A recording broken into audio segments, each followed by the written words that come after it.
Rake mitambo ya State House isikuwa. Who is this on this side? Is that Michelle? Yes? Yes? Anasema nini? So nisichoe ama anataka aje? Sema Timo. Yeah.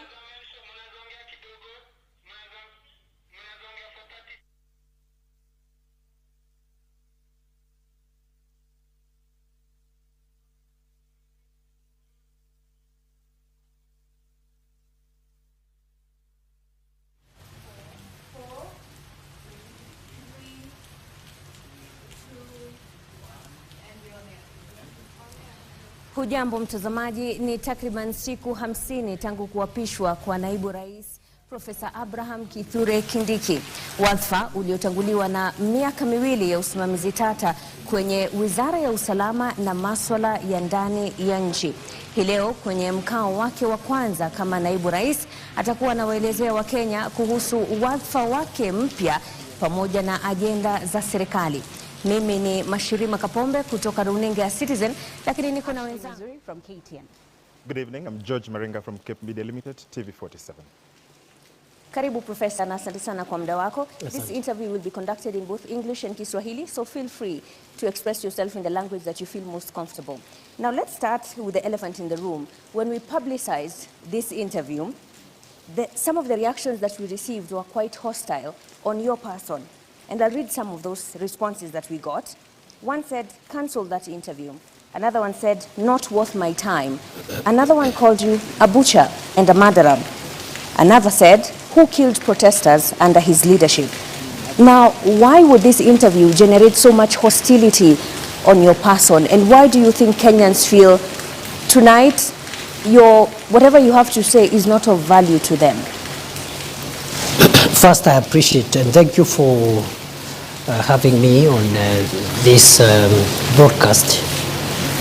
It is, maybe I start by saying that not everyone is saying what you read out. There are others who are saying other things. But that is still okay because it is the right of the people of Kenya to express themselves on what they think about their leaders, especially political leaders.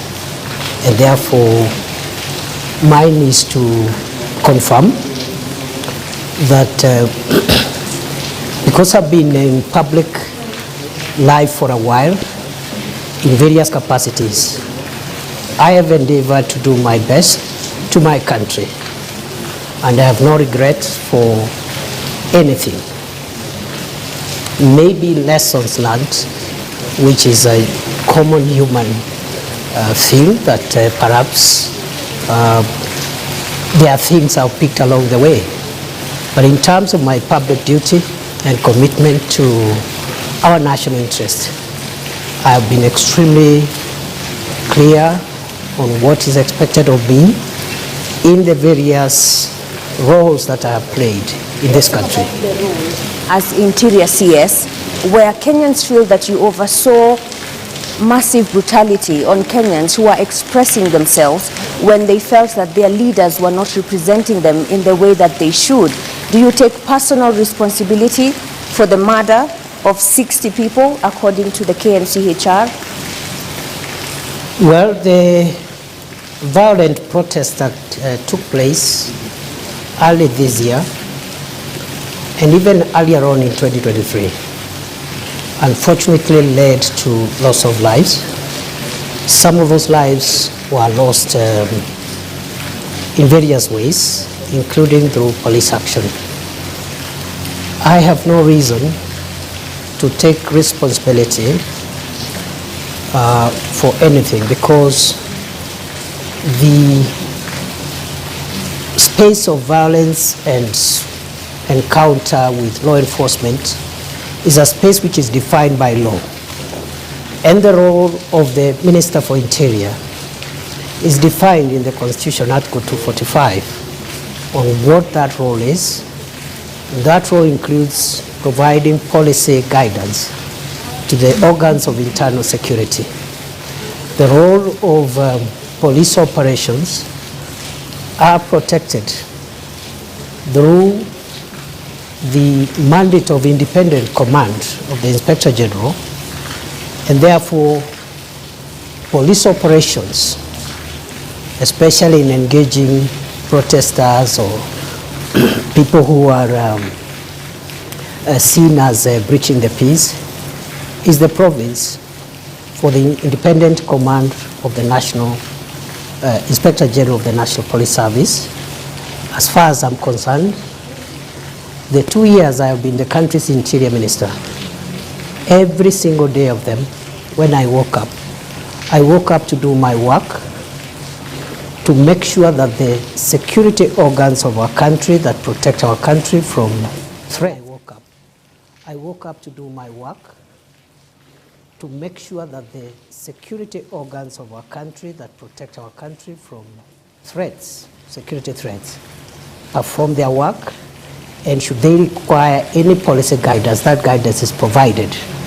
And that's all what I can say for now. So you're saying tonight that you have no say whatsoever when the police misbehave?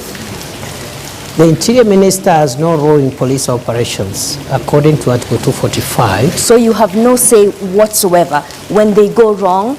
As a professor of law? I have a say, and I said it. And the say is this, that police officers are allowed to use force, including lethal force, in exceptional circumstances. Should any officer violate the strict parameters of those circumstances, they are accountable under the law. And we said many times, not once, not even in the context of the protests alone, but also in the context of the fight against terror and the fight against banditry and other organized crime. That any police officer who uses their firearm lawfully within the Constitution, including lethal force, has legal protection. But So any of them who exceeds the parameters of the Constitution is on their own, and the organs of accountability is not the Interior Minister. It is the agencies such as IPOA and the DPP and the rest. So who shot at David Chege at the precincts of Parliament and Erickson Chalo Mutisia? These two young men were not armed. Would you say that use of live ammunition was reasonable? I think the matter of the violence that occurred in Parliament and the unfortunate loss of life is a matter that which is actively being investigated by IPOA and other agencies. So it will be preemptive for me to tell you who shot the two Kenyans who unfortunately, according to the records, lost their lives in that context. So how far are the investigations? You're the DP now. You may have moved on to a different role, but it's definitely senior to... I'm aware that there are two ways of conducting investigations. One is through the internal affairs unit of the police. But our policy in the last 2 years, while we were in that docket, we discouraged the internal affairs unit of the police from being the ones to investigate their colleagues, because it raised. So we encourage the Independent Police Oversight Authority to be the one to do the investigations. The report I had when I left the ministry is that they had made some good progress. They reported to me they had some 6 files which are ready from the context of the riots and the violence around that time. But there has been a transition in the leadership of IPOA right now. A new commission has just been put in place, and the work of IPOA is led by commissioners. It's not led by the Secretariat. So the delay in the last 2-3 months could be associated to the leadership transition by IPOA. Ashley and George, you have follow-ups. Ashley? All right, Your Excellency, you have made a name for yourself as a defender of human rights. Are you proud about the events that occurred in June this year? I mean, this led to deaths of young, innocent Kenyans. Where does this sit as, to you, the professor of human rights, not as the deputy president, but as the professor of human rights? Any Kenyan, not to mention a professor of law, who would be proud by what happened in our country June, July, from whatever angle, would be inappropriately doing so. Because those events were extremely painful to the country. They were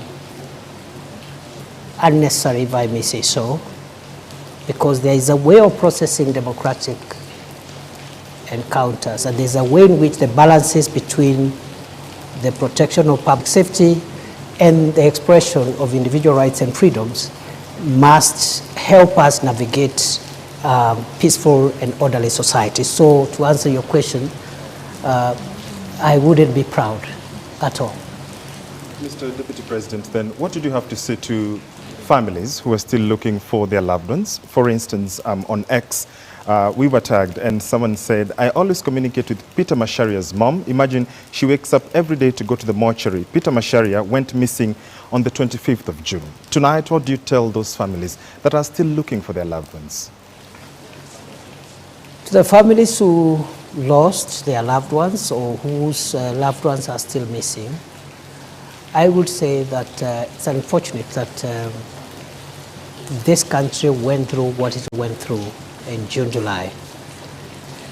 I hope that our country has learned the lessons and we will not get there again, because losing a loved one, having a loved one missing for months, almost half a year, even for a day, is extremely painful.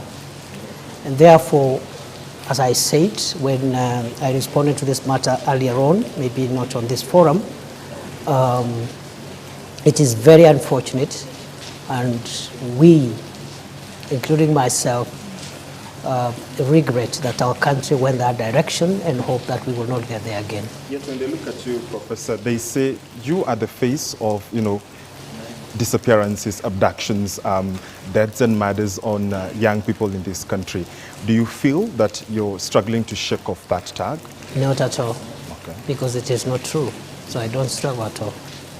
So then, Excellency, the families that were bereaved pleaded with the government of the day to help them with burial expenses. Did that happen? How much was spent? And there was a committal to compensate families that lost their beloved ones. What's the status of that, Deputy President?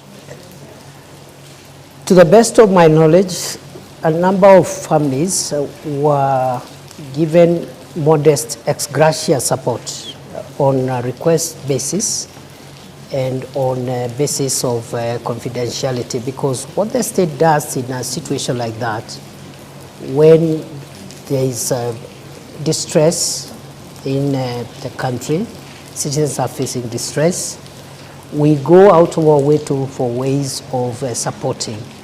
But normally that support is support which, first of all, is not budgeted for, so we have to look for ways of, within the security budget, absorbing some of those costs. And if I recall well, a number of families were supported on an ex gratia basis. The question of compensation is a little more complex and will require guidance, because no law would allow expenditure on compensation for events similar to what we had. I am aware, even in more extreme cases like terrorist-related deaths and injury, it is anticipated that victims of terrorist crimes and other violent acts would be compensated. And I think when we left the ministry, we were trying to develop regulations on the operationalization of Section 49 of the Prevention of Terrorism Act. And I think that can form a basis of thinking of how else or in which other circumstances perhaps extreme cases of loss and injury could be compensated. So that's a discussion we are having, and I am more than willing to follow up, even in my new role, nothing prevents me from following up and ensuring that in justifiable cases which are defined by law, where injury or loss happens and the law allows, then compensation can ensue. So this evening you're telling Kenyans that the bereaved families will have to wait longer until the law is developed. And I'm not actually asking for specific families. These are public resources for purposes of accountability. Once again, how much was spent to settle the burial expenses? I wouldn't know, because it's not, you know, there's no vote called burial expenses. There's no vote like that. So this is ex gratia support, not just for these cases, many other cases every day that the state deals with are done ex gratia within the security operations budget, and therefore it's not possible to pinpoint this amount was used for burial because of the lack of a specific vote line. On the time frame for compensation? What about? What time can they wait? For how long can the law be developed? I am not sure, but we will do our best to make sure that cases where we form consensus, national consensus that require compensation are onboarded, because even in the extreme and glaring cases of terrorism, I've told you, it has taken, I think now, quite a number of years since we enacted the Prevention of Terrorism Act to operationalize that section.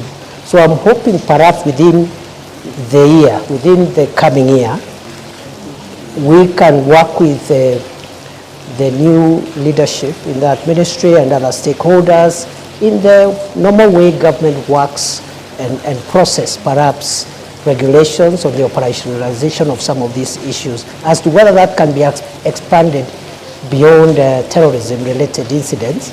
That is a discussion again which we can open up to stakeholder input and have it dealt with. It's clear, Mr. Deputy President, that the tag behind you, and you know, my colleague Mashima Kapombe mentioned it when we mentioned that we were having this interview, is not a very rosy one. And one person in particular called you the butcher of Tharaka. I have two important questions I'd like to understand. Because President William Ruto addressed the nation on the night of June 25th when protesters breached Parliament. He told the nation that that was a treasonous act perpetrated by crooks and criminals. Do you believe that the young people killed by police during the protest were crooks and criminals and not young people trying to advocate for their rights? The protests of June started as legitimate protests by peaceful Kenyans who were expressing their rights and opinions on certain issues that they felt that needed to be handled by government differently. In the course of those protests, criminal elements infiltrated those protests,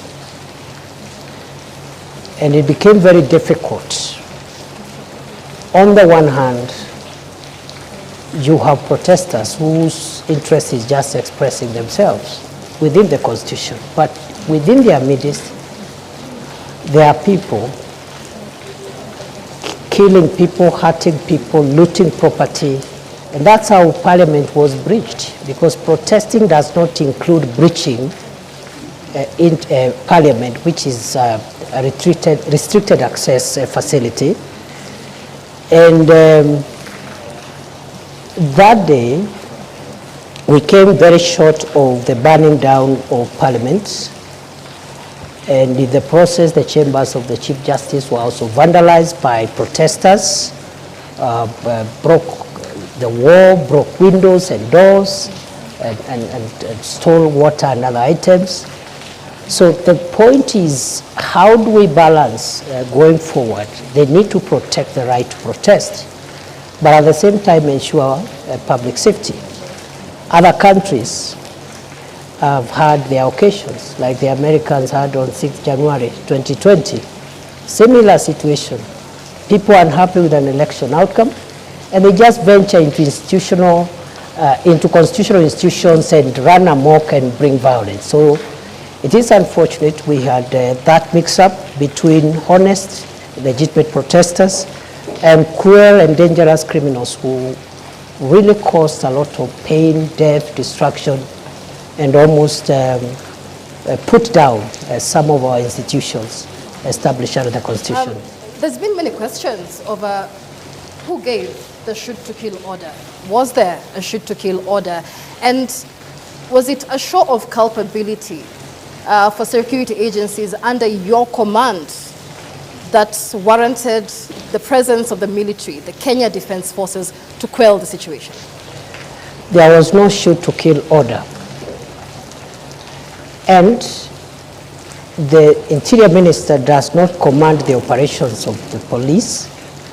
This is spelled out in Article 245 of the Constitution in very clear terms.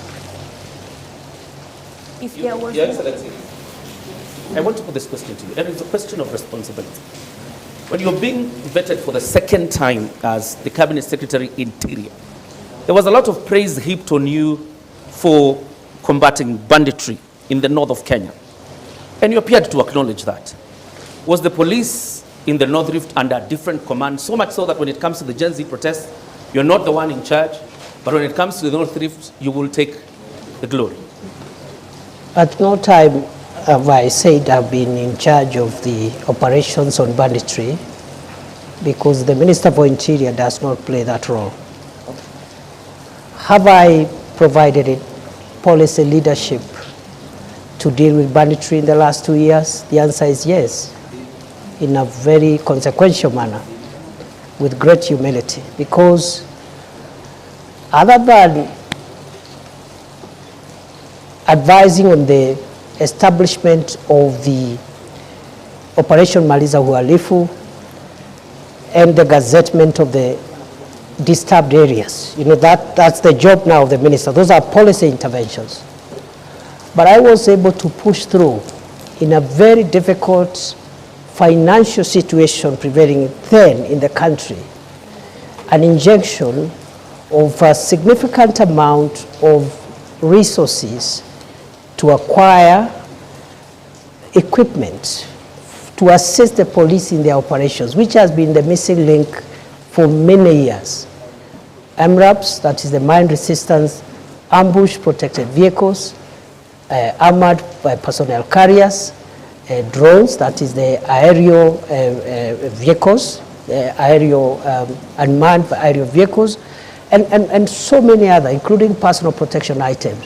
So in a very modest way, I would want to be associated with the tremendous work done by the police, with the support of the military, to dismantle the infrastructure of banditry in the North Rift, because I provided policy support for the acquisition of modern weapons and also providing the legal space for the police to carry out operations, especially in the areas which I classified as disturbed and dangerous, because that is where criminals were always retreating and regrouping. Those areas today are completely free from bandits. The question here, Your Excellency, is on the question of responsibility.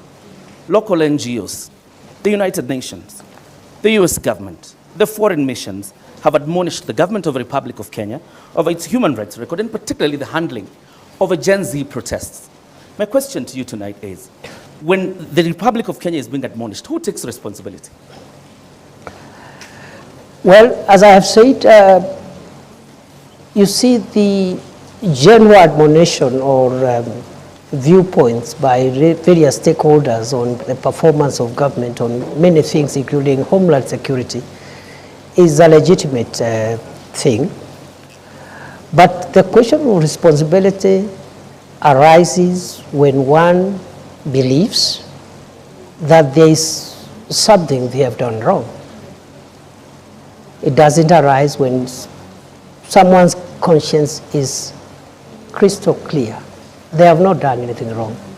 From where I sit, The nearly 700 days I served as Kenya's Interior Minister, one, I can account for each of those days what I did for this country, sometimes under great distress and risk, which I knew I'm exposing myself, but because of duty, I had to do it. Some of the places I did, my predecessors never ventured into them. I spent nights in police barracks and military barracks with frontline soldiers, not to command them, but to give them moral support, including on Christmas Day, including on Easter, places like Lamu, where terror attacks were the order of the day, to give them support that the government has not sent these officers there to die. They have sent them there to protect the nation, and as minister, my moral support and the policy guidance I gave, I think, was instrumental in a big way because of the feedback I have received from the officers. So to answer your question, therefore, I see, I am not saying that our homeland security system is perfect. It is work in progress. But responsibility is individual. It's not collective. I must remind you, Prof, and the viewers that there's a lot of rain here, so we'll have to speak a bit louder so that we can be heard. But as you speak about policy guidelines and taking modest credit for what was done in the North Rift on banditry, are you trying to tell us that you could not give policy guidelines on how police protests or moral support in them ensuring that they adhere to human rights? We did. So what happened? What went wrong? What went wrong is what goes wrong when maybe, the operations, security operations are intense and emotive operations. It's not somewhere where an officer will be told, when you reach there, do this, do this, do the other. So what we have are general policy guidelines. For example, the use of lethal force is reserved when to apply when the life of the officer is at risk. So was if any, a criminal, was any for example, officer's life in wants danger? to take Allow down, me, Professor Kindiki, Yes. was any police officer in danger when David Shege and Enoch Chalo, Erickson Chalo Mutisia only had a flag and they were dancing outside Parliament? What threat did they pose to security officers at Parliament? That is a matter under investigations. If the circumstances you're reading out there is what happened, the officers will be accountable. It's as simple as that. And how long will that take? As soon as IPOA completes the investigations and forwards the files to the DPP. Criminal investigations are complex. They involve scientific assembling of evidence. It is not enough to rush suspects to court only for cases to collapse, and it is not uniquely a Kenyan issue. Criminal investigations, especially in a complex endeavor like the situation we're referring them to, take a bit of time, and therefore I'm hopeful that... Why were the police in mask? How complex was that? That we Again, could not see let me who was ensuring security is not breached. You're just telling me what you think or saw, But it was which is on part live of evidence. TV. It Which was is on part live of TV. evidence. There are photos of police officers who are masked. I am You not can't disputing. identify them. I'm not disputing. But Just as telling the you CS Interior, that is part of the evidence that is required to hold into account any person who may have been involved in that unfortunate incident you're explaining.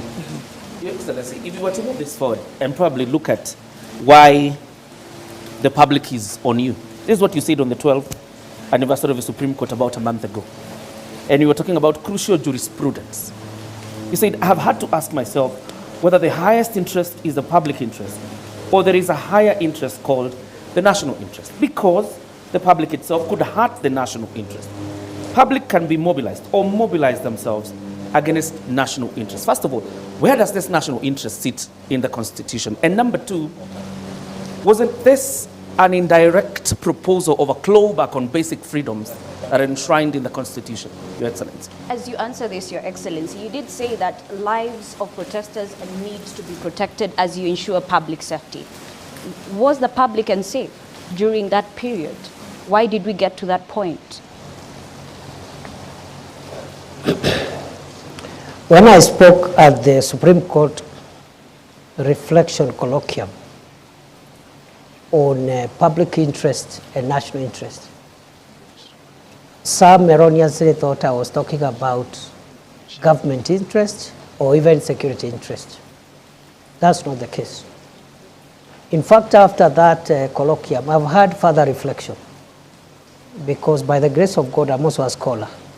So I reflect on some of these things. And I have come to the conclusion that within our constitutional framework,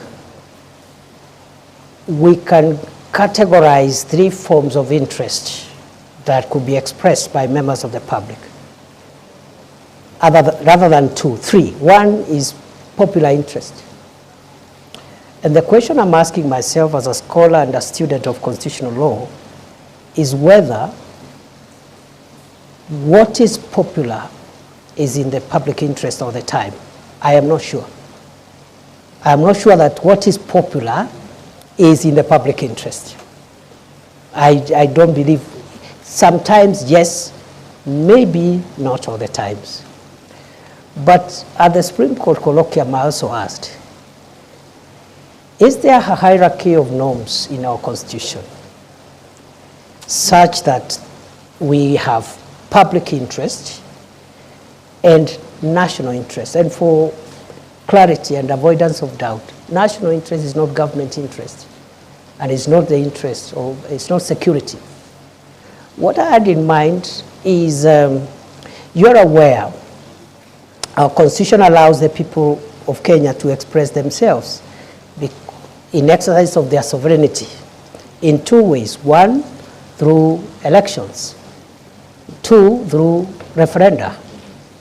And then I asked myself, in fact, it was tailored to the judiciary. And I wanted to ask myself, if the people of Kenya, for example,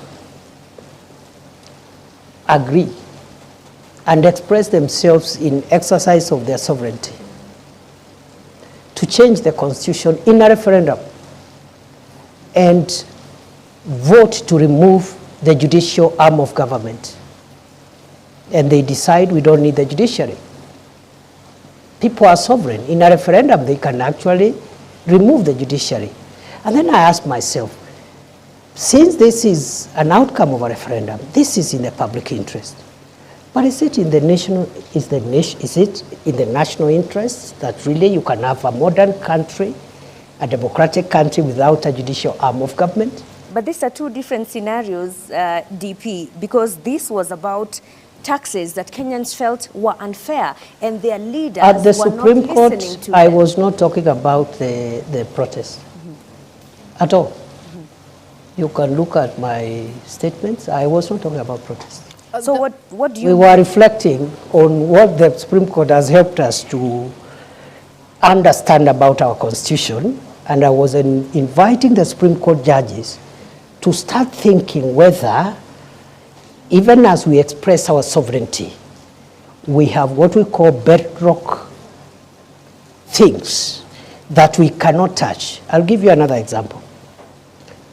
If the people of Kenya meet and in a referendum, they overwhelmingly vote, so it is popular, it is in public interest, and they vote to change Article 4.2 of the Constitution that says that Kenya is a democratic multi-party state and create a monarchy or another form of government that is not democracy. It is in the public interest. It is popular. It's in the popular interest. But is it in the national interest? My answer is that it is not. So within the Constitution, there are things you can change and still not change the DNA of our Constitution. There are others, once you touch them, the DNA of Kenya as we know it changes forever. That's what I was It's discussing. very interesting that you mentioned that, Your Excellency, because during your vetting, following your reappointment as Interior Cabinet Secretary, you are on record saying that you will specify designated protest areas, potentially undermining the right to peaceful assembly outlined in Article 37 of the Constitution. How would you justify limiting spaces where Kenyans can express their grievances at a time when the government is facing mounting criticism, and why? That is the practice in all democracies. Show me one democracy where people are free to express themselves anywhere, anyhow, anytime, notwithstanding the rights of other people, including traffic, the right for traffic to flow, and so forth. I have been, before I became minister, I was an academic. And for about 12 years, I traveled to about 100 countries around the world. So I'm very familiar with many democracies. Many of them, including the Hague, where I spent almost 7 years in the International Criminal Court trials. They designate places where you go and express yourself. Every institution actually is mandated. If it's parliament, they designate a place, and then the police gives some routine. They say between 11 a.m. and 3 p.m., a certain group will protest. And they tell the police will be about 500 and so forth. And then you protest there, you hand your petition, someone comes and receives petitions, then you vacate. Maybe in the evening, another group will come. That's what we might start thinking about. But as long as we think that expression of rights means you venture and frustrate everybody else who is not part of your protest, then we are courting anarchy, and that's not part of democracy. Understand peaceful protest, because even when, if you go to Chacha, even when you saw the protests regarding the 16 days of activism against gender-based violence, they were just roughed off by police. One even wonders, because we even have had leaders who have expressed a fear and concern that actually it's not even Kenyan police. So who are these that appear when Kenyans exercise the democratic freedom of picketing? The example you have given was regrettable, and government has already addressed itself to that issue. The Principal Secretary for State Department for Internal Security did Don't you think the presidencies are too many? Not really, I don't think so. And I think with the apology that the State Department gave, I think Kenyans should give government the benefit of doubt. Mm-hmm. Because if the intention was to keep on doing this thing, then an apology was unnecessary. If you know you're going to do it again, you just keep quiet and do it the following day. Did you realize this only when you became the interior boss? And despite having served in various capacities in the leadership of the Senate, you didn't think of introducing that bill then? In 2015, I introduced the Homeland Security Bill, which, as leader of majority in the Senate, which was taken up and became part of it is what became the miscellaneous security laws of 2014. I know some parts of that law were struck out, but 85% of those laws are what has made Kenya specifically stable, on limiting the protesters. The security laws did not cover the issue of protest. But it covered a wide range of issues that we needed to deal with to make sure that our country is safe. But on the other hand, legislation is work in progress. It doesn't end with one piece of legislation. It happens every day. Democracies which have been in place for 300 years are still making law, even security-related laws. So I did my bit in certain aspects, as the example I've given you, but it is not true that when somebody serves as a member of parliament or senate, everything that needs to be legislated will be done during that time. DP, as we wrap this topic up, there's one question that many Kenyans would like to know. In a Citizen TV interview after the protests, you said that infiltrators were linked to elements within government and opposition. And you said we have evidence leading to political operatives from across the political divide. We will prosecute. How far are we with that? How many of those planners or operatives? The last time I checked, I've been following up after that, and you know that's not too long ago. That was July. After that, as you're aware, the cabinet was dissolved, the entire cabinet. For that period around August, there was no cabinet. July, August, and then September, the vetting. So by the time I went back to the ministry, it was sometimes, I think, almost October. I can't remember the date. And we are following up on that process. As much as I know, a number of people have already recorded statements, and as far as I know, a file was forwarded by the DCI to the DPP, but it was returned to seal certain gaps that had been discovered by the DPP, and therefore that is work in progress. As I said, criminal investigations take long, but I'm sure there will be accountability for everyone who may have either incited violence or taken advantage of the peaceful protest to infiltrate that democratic process. But you said you have evidence. Why should it take long? Or is it only a preserve of the political class? That evidence, I have just told you that it was presented to the DPP, and the DPP said it was not enough to convict. You can have evidence which is not enough to convict. I could believe, okay, that the evidence is enough, but the DPP, who has the final say in qualitative and quantitative evidence, is the one who has the police to do more work if we have to sustain prosecution. So the police didn't do a very good job, that's what you're saying, in the investigation? This is routine, it happens every day, not just in Kenya, all over the world. The police do their work, and that's why there is that two-tier mechanism. So the DPP looks at it and said, no, we need to fill this using the elements of crime. You need the evidence of this. So we cannot say the police didn't do a good job. It happens every day. Thank you. Thank you very much. We would like to move to the next topic, which is your ascension to power as the Deputy President and the politics around it. And this session will be led by Ashrim Mazuri. All right, Your Excellency, did you play a role in Rigathi Gachagwa's ouster? No. Then are you proud of the process, the impeachment process that many said were flawed that led to your ascension to power as the Deputy President? The process you are referring to, I think, involved three arms of government: the executive, the judiciary, and the legislature. To that extent, to the extent that constitutional institutions were involved and are still involved, I see no problem with that process, and if there is a problem, there is a way of remedying that problem. What about the right to fair hearing that he did not get? That is the matter before court, unless you want me to discuss the merits of the matter before court. So then what's your relationship between you and the ousted, impeached Deputy President? As it was before. Are you friends or not? We are good people, we're good friends. I have no reason to complain in the past, present, and even in the future. Was there a handover? Yes. An official handover? Was there an official handover? There wasn't an official handover because the former Deputy President is in court.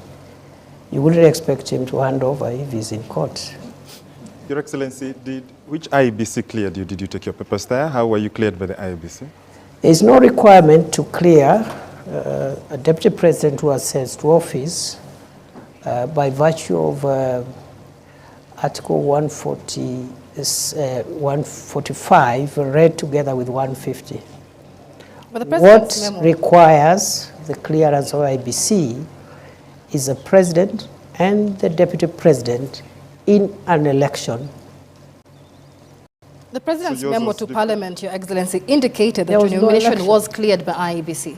There was no election. I assumed office through a process different from a process following an election.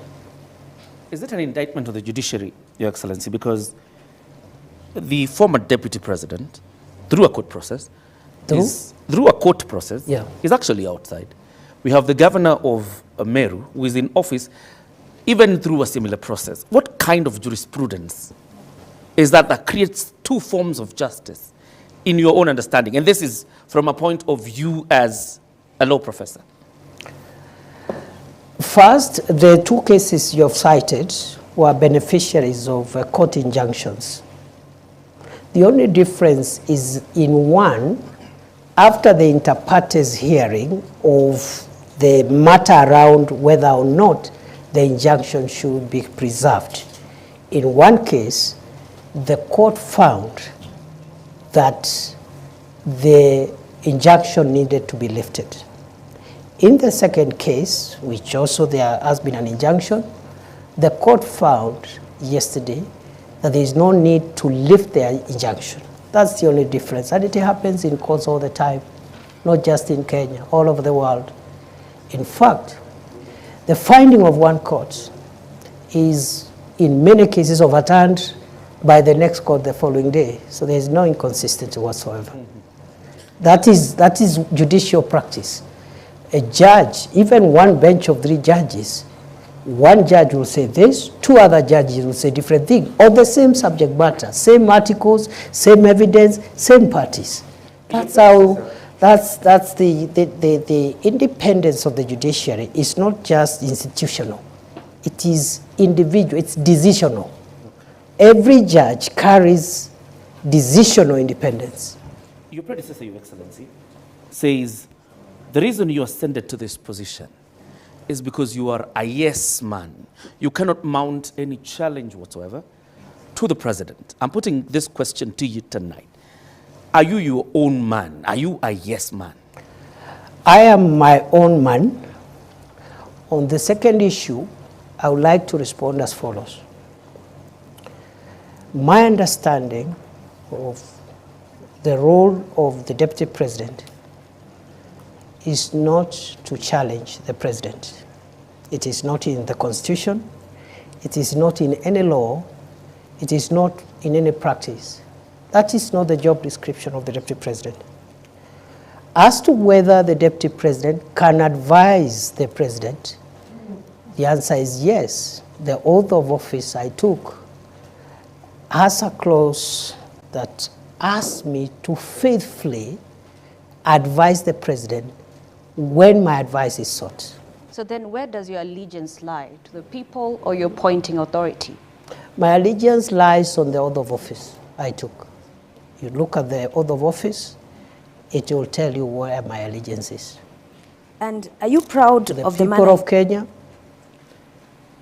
to the nation and the national interest, and when my counsel is sought by the president, I must give it faithfully. And faithfully doesn't mean that I do it on the podium. Does it But mean it means I have to be faithful, and faithfully means it could be different from what the president thinks. DP, are you proud of the manner in which you became deputy president? In 2022, you were a front runner to be running mate to Dr. William Ruto, but you did not get that position. And you actually said you were going to take a break from politics. Are you now proud that 2 years down the line, you are the one who has taken that position after the impeachment on the person who was picked over you? I have no regrets for my occupying this space because I have no reason to regret.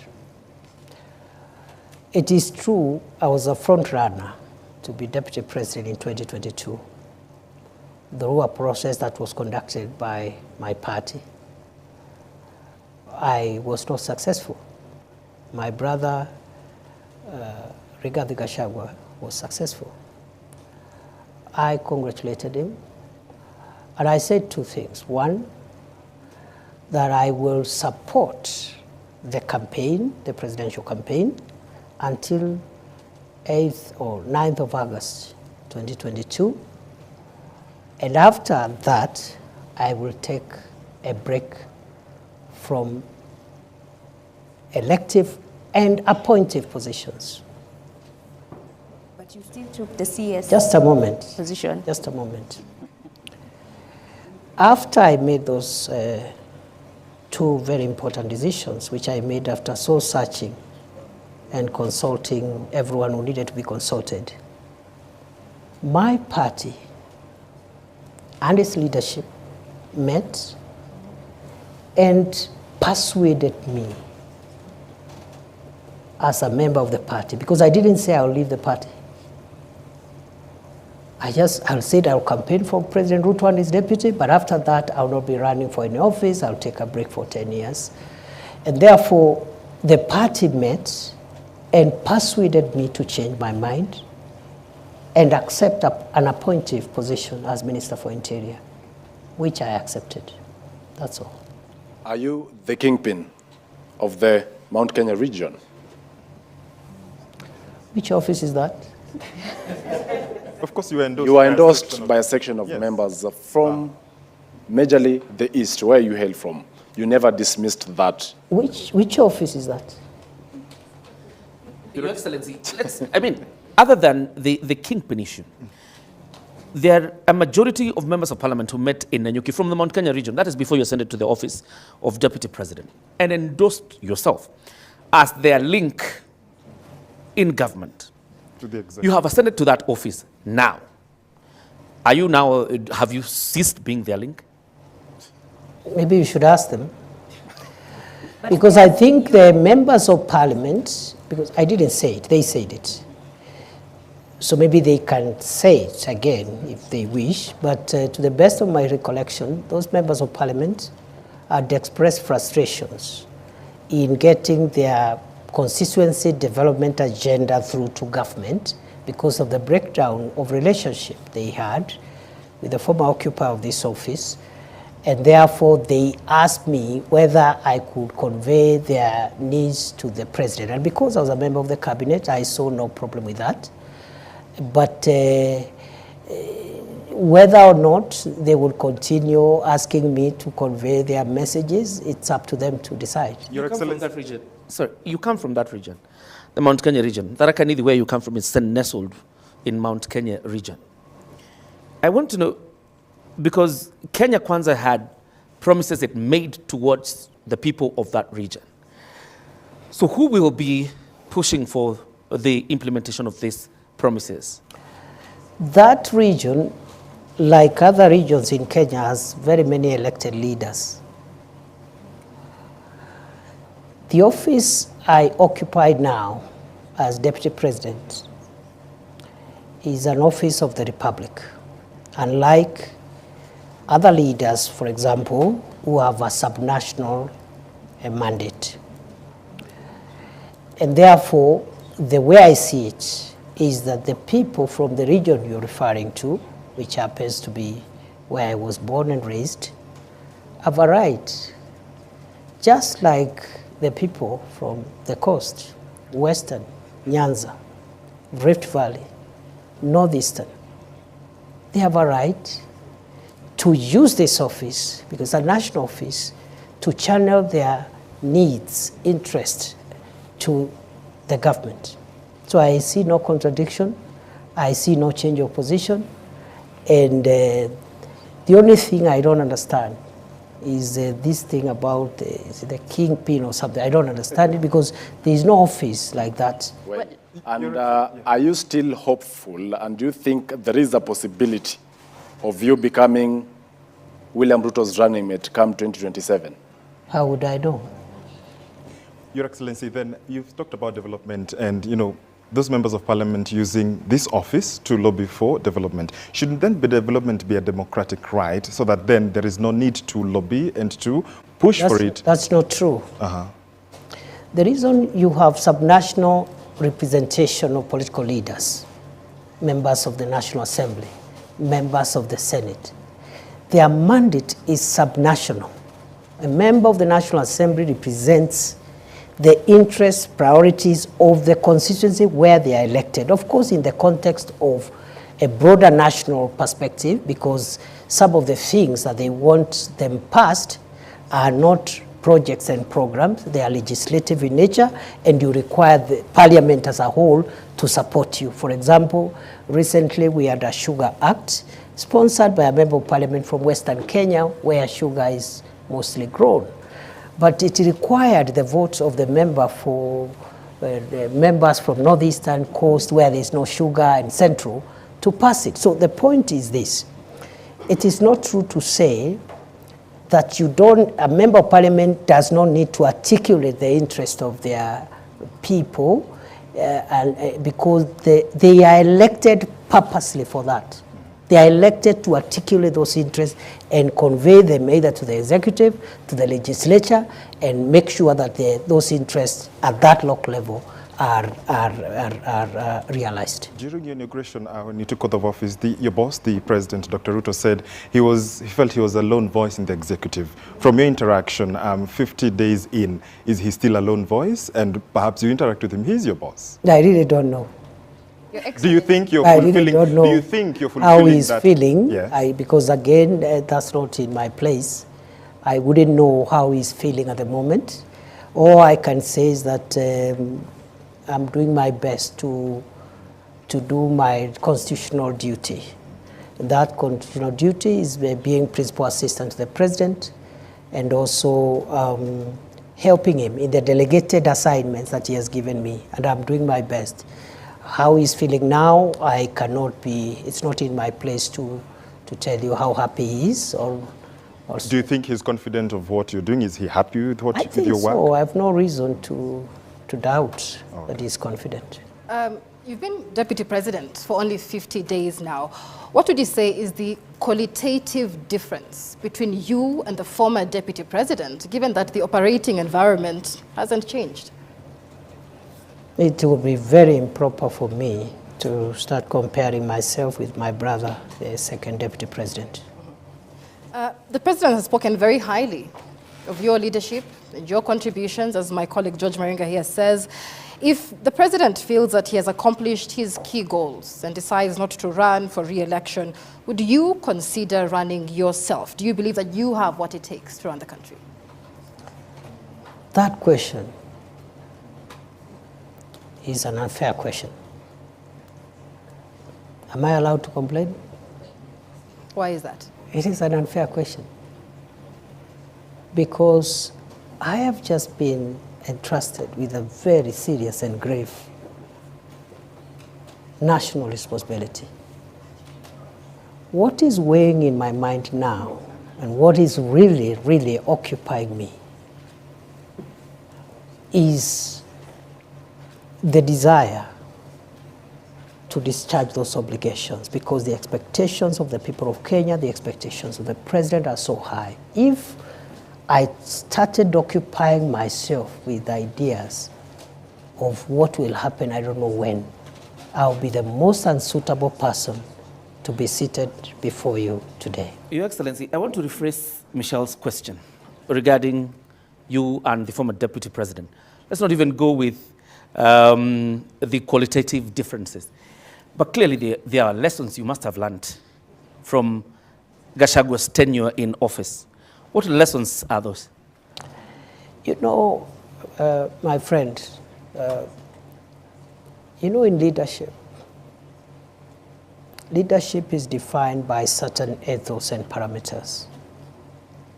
And I want to persuade you to allow me not to discuss my brother, the Honorable Rigathi Gachagua, because he's my friend. And you've not heard me bad-mouthing him anywhere before, when he was in this office, or even after he left office. So please spare me, because it is not right. It is wrong to start comparing myself with the predecessor or someone who occupied this office now, or in the past, or a person who would occupy it in the future. Are you being cautious, Your Excellency?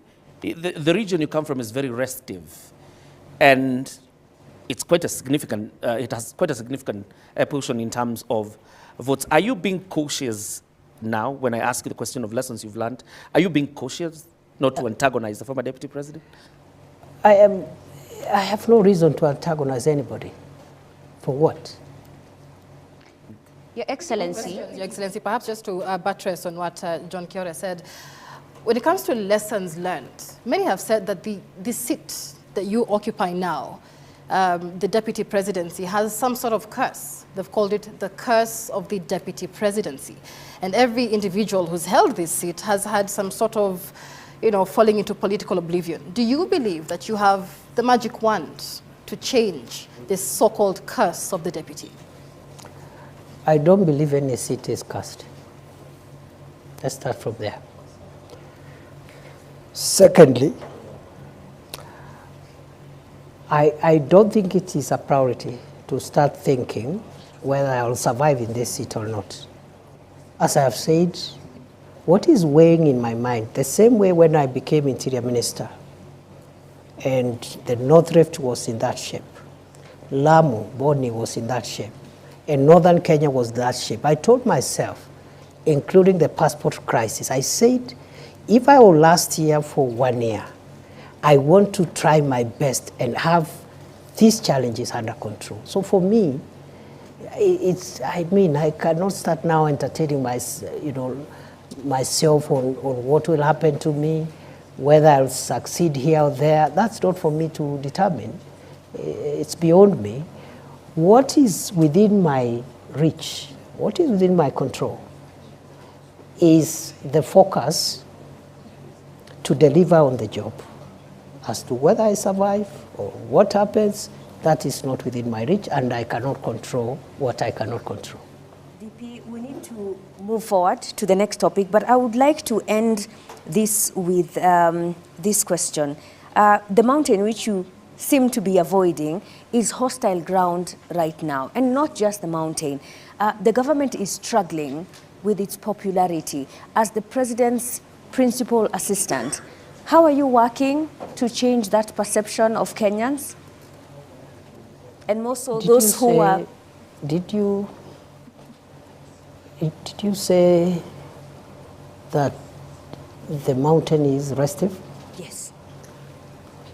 The reception in Embu, for example, in Nyandarua the other day, residents refused to listen to the president's speech. In Nakuru County, at a burial, again, they did not want to listen to the president's That is democracy. message. That's how democracy works. Is it that hostile democracy ground to the government that you serve as deputy president now? You see, there is a difference between running governments and being popular. Those are two different things. And for me, a leader should be least worried about popularity.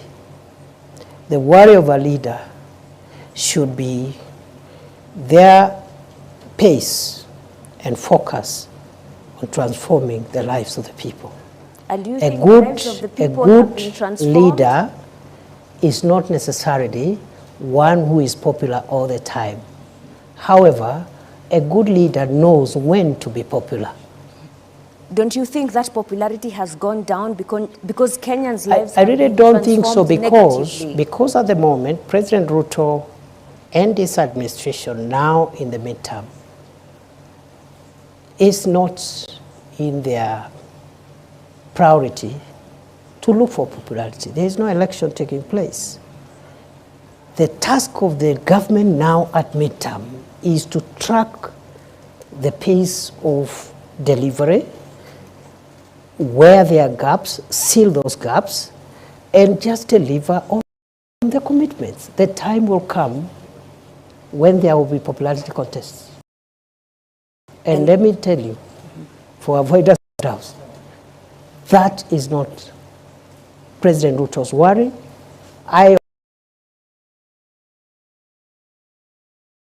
Now we'll lose it, time will elapse. We could even win the election next time, but we will not have delivered as we ought to deliver. Your Excellency, and that transformation that you're talking about, Ashley, allow me, is what brings us into the next topic, which is about the economy.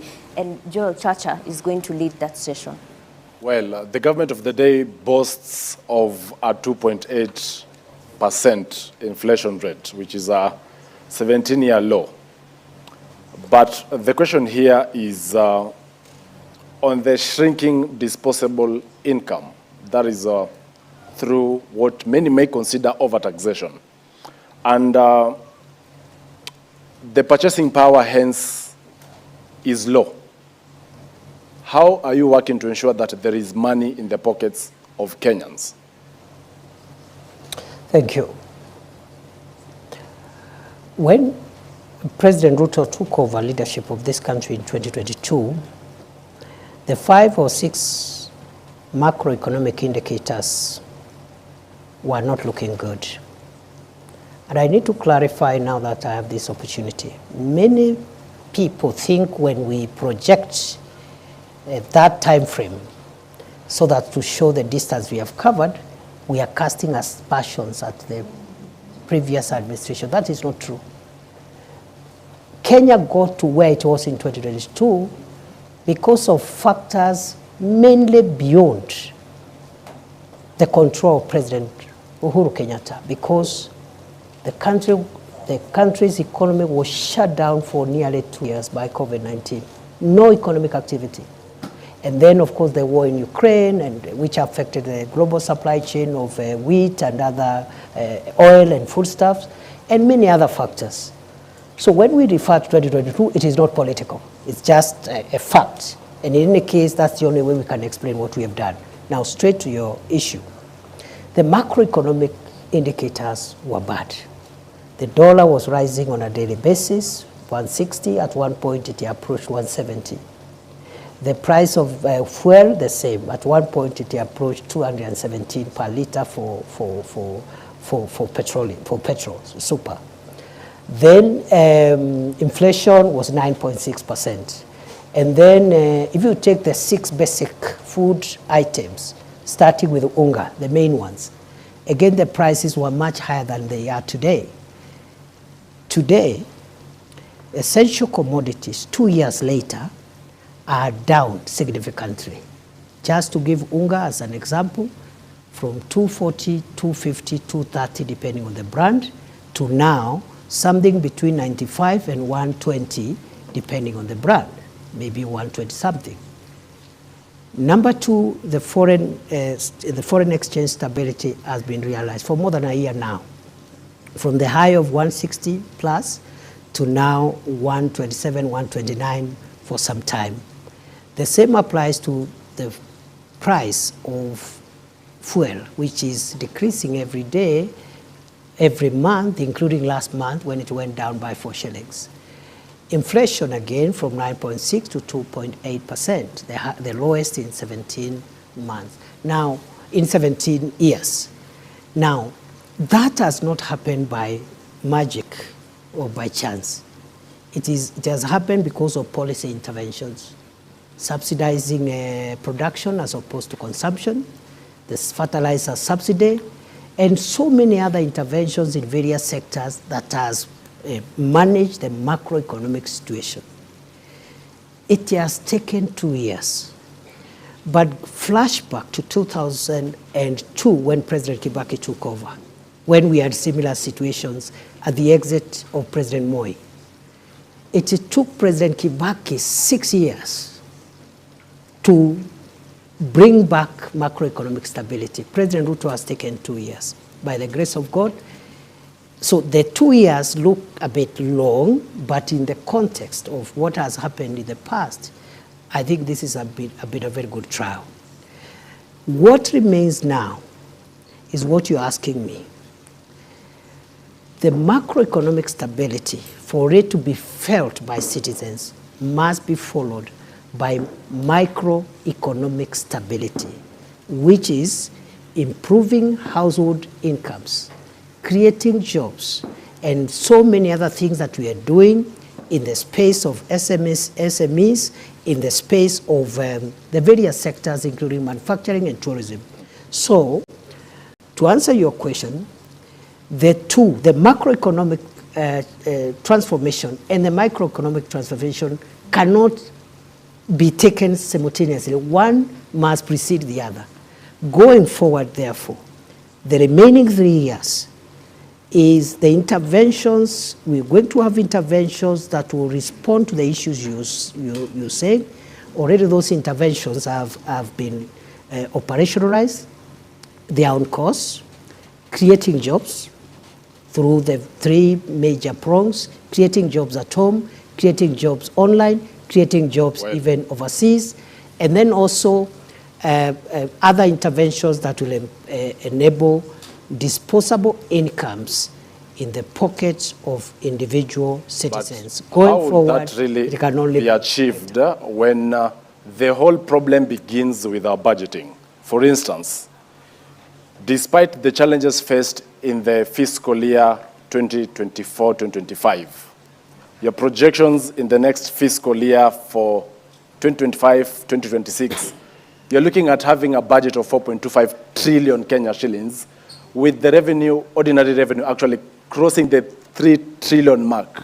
That basically will translate either to more debt, because already we will record a 759 billion fiscal deficit, but at the same time, we are forced to actually impose now the taxation on Kenyans, because last year we only got 2.1 trillion in terms of ordinary revenue. So why this shift over ambition on ordinary revenue collections? Again, in 2022, the fiscal deficit was more than 8.2% or thereabout. And that means the gap between revenue and expenditure. It was at 8.2%. This administration in two successive budgets has reduced it. Currently is at 4.3. On paper, because of revenue shortfalls. That shifts towards the end of the fiscal year. Yes. And you are forced to bring a supplementary budget. We are forced, but in all fairness, where the fiscal deficit is now is not where it was in 2022. And in fact, I am confident the Treasury will bring it further down this year. But more fundamentally, it is not in our priority of things to generate more revenue through perhaps more taxation, to answer you directly. What we are doing is that we are reviewing tax policy, because that's where you can still get more revenue, not by imposing new taxes or higher taxes, but by adjusting certain tax policy instruments that gives you more revenue. You heard the Minister for Finance and the National Treasury the other day explaining how the Treasury is entertaining a possibility. Of course, it has to go through public participation of even relooking at VAT, what the VAT should be like, maybe try to bring it down, and other taxes as one of the 5 pillars this administration is putting in place to ensure that tax is a bit more accommodating, more people are bearing the burden of tax without necessarily compromising revenue. Number 2, Kenya's debt right now is in a better place than it was in 2022. 11.3 trillion is better? It is better in the sense that, debt is calculated in 2 ways. First, as an absolute figure, which is what you're citing, but also as a percentage to GDP. And in other words, many countries... At what percentage is it? Already at distress, 68%. You call it distress, it's not. If it was, the IMF would have said so, and I'm sure the IMF has not said so. Yeah, Your Excellency. They are just wonders that we need to make sure that it doesn't enter into the red zone. But 55% plus or minus 5 is what is allowed by our law. The point is, it's not even about percentage also alone.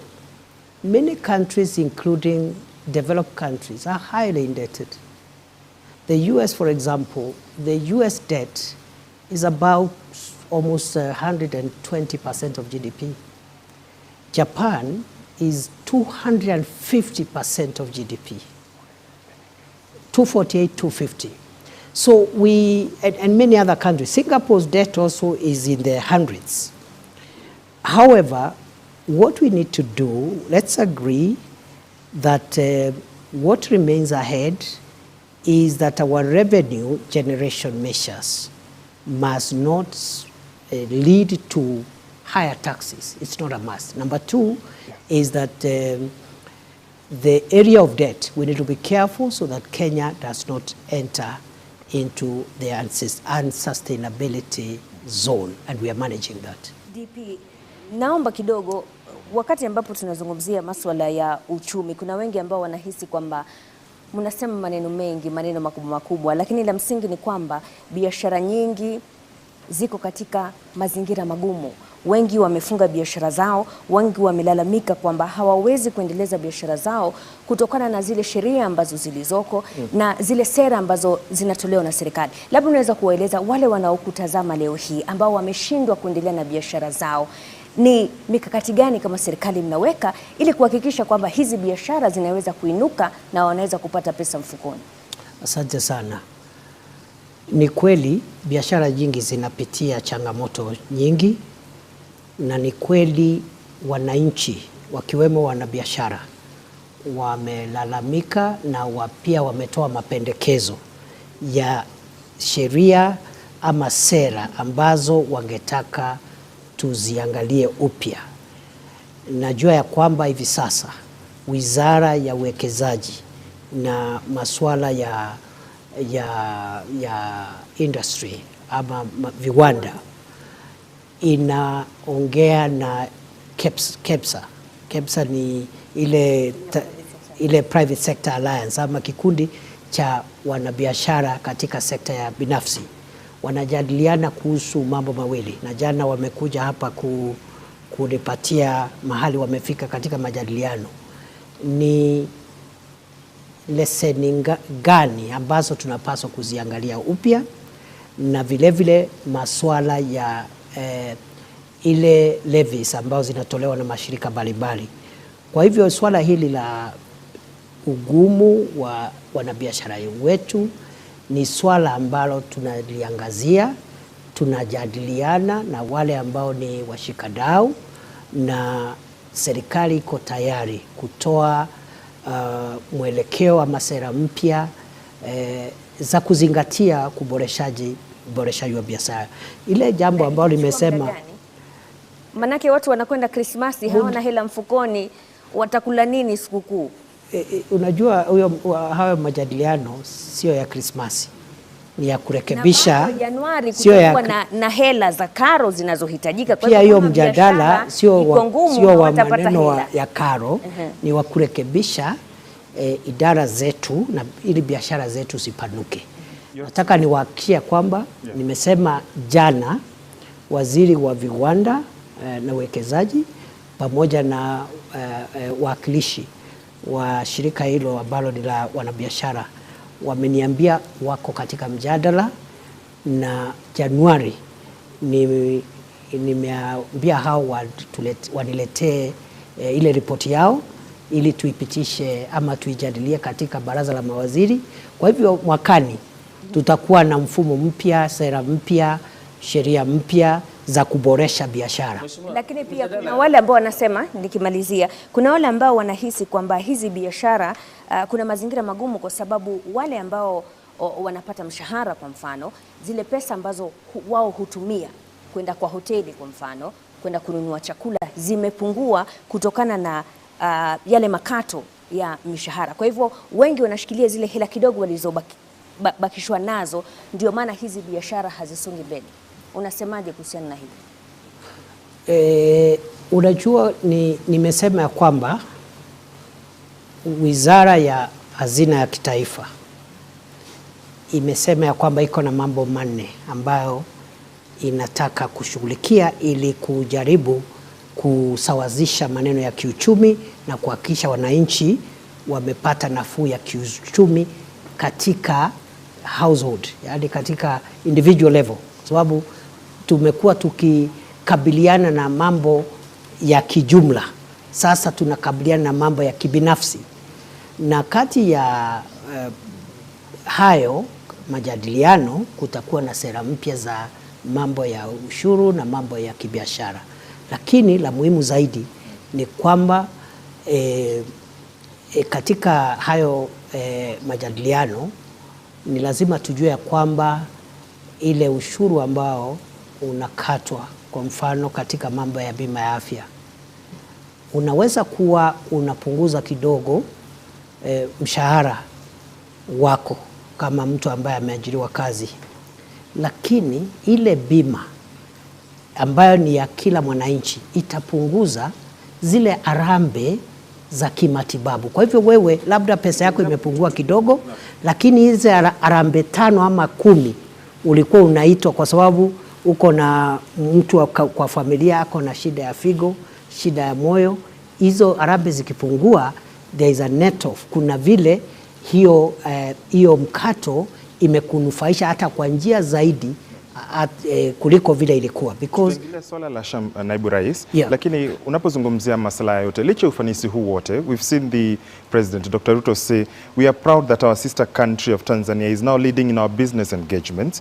The success of Tanzania is the success of East Africa.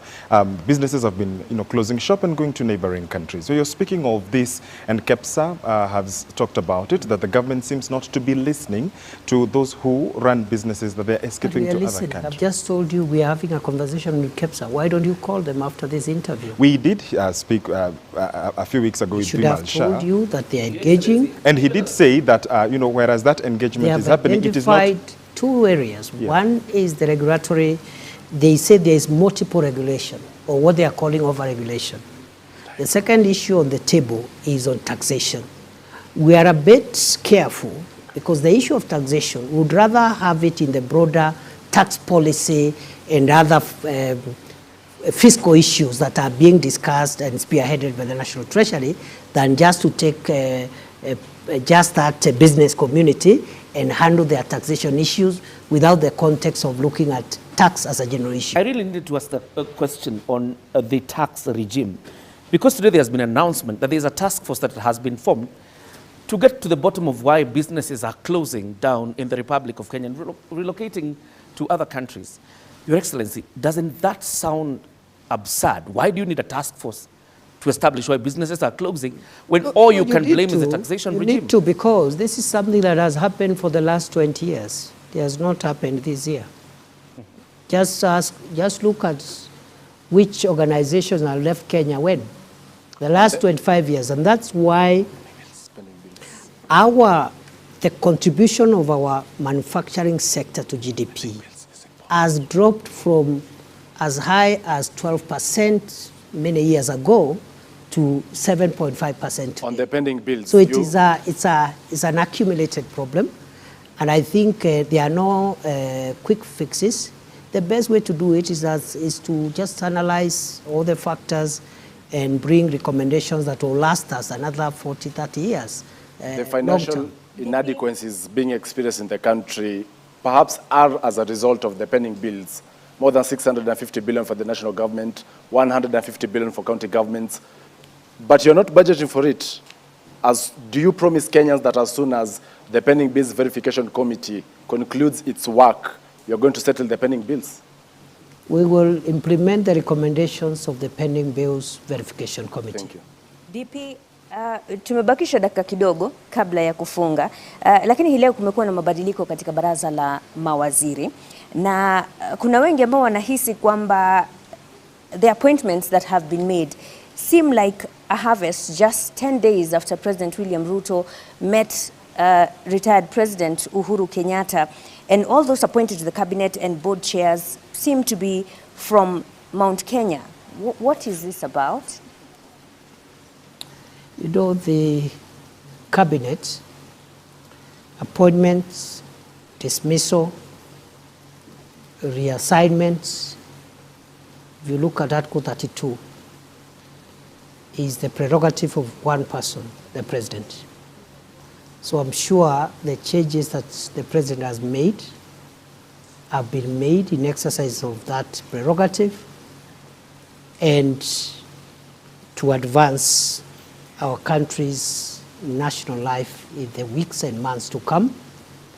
I cannot directly associate themselves with the political developments, but also I have no reason to disassociate themselves from any political development, because the president has made it clear that for the country to pull and rally itself to do the heavy lifting, there is need for a broader political consensus. It started with the inclusion of the partnership with some of the ministers who were appointed, who were allies of former Prime Minister Raila Odinga. The ministers and parastatal chairs who have been elected, who have been appointed today, many of them worked under President Uhuru Kenyatta. That is in the spirit of broadening political consensus so that we can focus not on political competition and the quest for political survival, but on pulling the heavy agenda that we need to pull to transform Kenya and carry everybody. But there are those who Many Kenyans feel duped or betrayed by the Kenya Kwanza administration, because during the 2022 election campaign, the hustler narrative was the cornerstone of the Kenya Kwanza administration, a break away from traditional political dynasties to more ordinary Kenyans, right? But the appointments being made recently by President William Ruto are people or individuals from established political families. It looks like the Kenya Kwanza government is running away from the hustler narrative back to the dynasties to save the day. Why is that? As any of the ministers and parastatal chairs who have been appointed today coming from established political families? Yeah, they do come largely from the Mount Kenya region, especially. Sorry again? Sorry again? They do come, many from the Mount Kenya region. Many who've been in government before, and you remember the call, especially during the Gen Z protests, was to drain the swamp, to have something new in the Kenya Kwanza administration. I don't know what you call something new, because even the ones who have come are new. They were not there, they are new. Allow me to rephrase her question, because this is what Kenyans feel, that the political class has regrouped and forgotten about what Kenyans want. What would you tell them tonight? I don't think so. First and foremost, as I said, this is no time for politics. Let's start from there. That time is coming. And we will all do politics and do it so well. Right now, it's time to do the very, very delicate and important work of pushing the country's development agenda. So the issue of, I don't know, who has betrayed who has regrouped with who, for me, the timing is wrong. Okay. And for Kenyans who are expressing their democratic views about some of these developments, they have their time, when it is election time, to express themselves on what they think about those in leadership.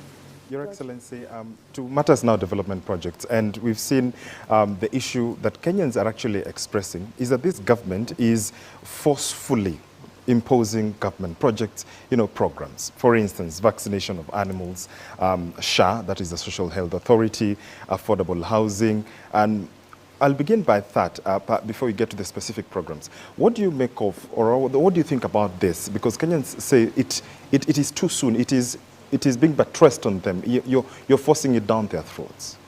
That is not true. Maybe it's a misunderstanding, because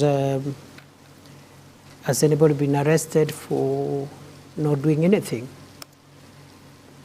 What the government is doing is it is doing its obligations to the public. The government's obligation to the public is to work for the national interest. The national interest in this matter includes, for example, universal health coverage, making sure as many Kenyans as possible have medical cover, because many homes have been rendered poor. Even people who had something, they have sold everything to pay for medical bills, especially when it is chronic and critical illnesses. Okay. Many poor people live by chance. They take herbs, they go for, some look for witch doctors, they cannot access medical care. So we are saying, what government is saying is that it is in our interest as a country that every Kenya has an insurance, a medical insurance. It is not taking people to court for not having a medical insurance. Those are two different things. Okay, fine. The same with vaccination. What the government is saying about vaccination is that we have certain targets as a country to grow the livestock and that value chain around livestock and livestock products. For us to reach those targets, we need to access European market, the Middle East market, and even the regional market under the African Free Trade Area, and then also under economic EPAS, the partnership between Kenya and the European Union, which we signed last year. In many of these markets, our products are being denied access, and one of the requirements is sanitary and phytosanitary standards. That is to say, health-related standards. One of the requirements for us, for example, to meet our export demand is that your herd must be vaccinated. And what we are rolling out is a vaccination program which has always been there for 40 years, but because there has been no campaign, high-level government campaign, we've been vaccinating about 10% of livestock. So many of our livestock are rejected when we take them out either as live animals or beef because of the vaccination question. So it is purely a disease control issue. The vaccine is developed by Kevevapi in Kabete, by Kenyan scientists. It has always been used.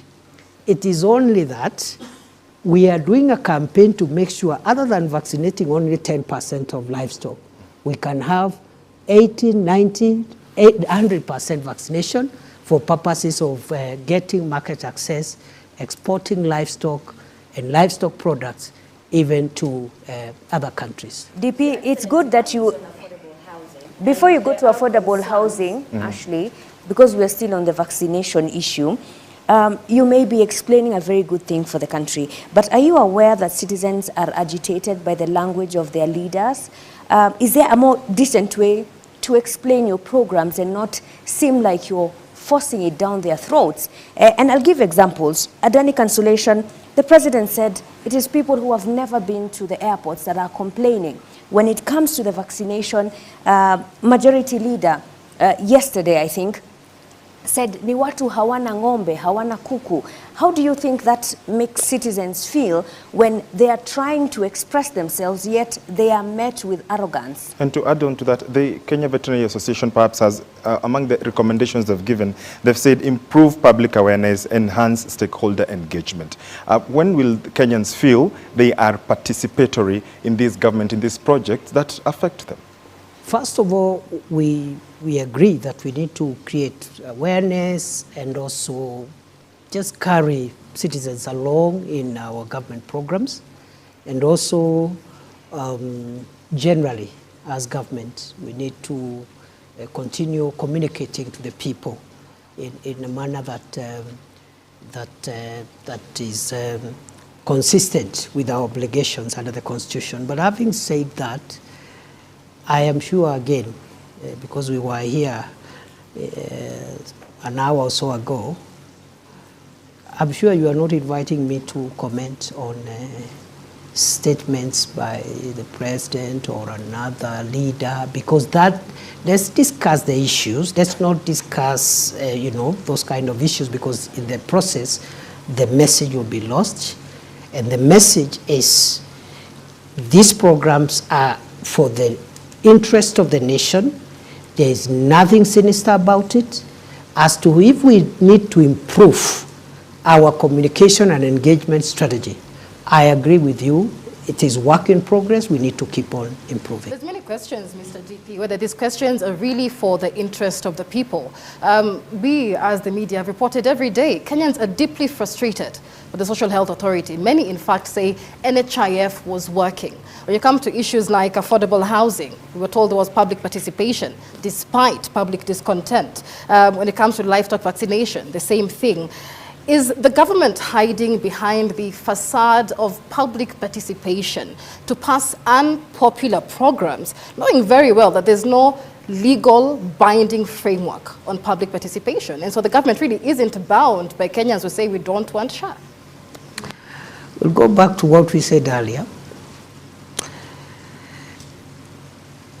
the government must continue listening to the people and getting input from the people. But the government also has a duty to carry out programs for the transformation of the country. Some of the programs that will transform Kenya may not be popular now, but they'll be popular sometime. Singapore, for example, which many people praise, one of the factors and anchors that took Singapore where it was among other anchors is the housing anchor. And today, if you look at the Human Development Index, Singapore is up there, and one of the variables is housing, because almost 99% of everybody has a decent home. So, and it was unpopular at the time when the Singaporean leader was bringing this program. It was very unpopular. In fact, it had a component of compulsory savings.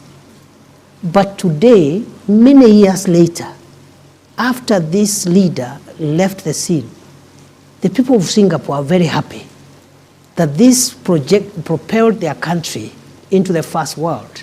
So I will end with what I started with, that what is popular may not even be in the public interest. And sometimes what is in the public interest may not be in the national interest.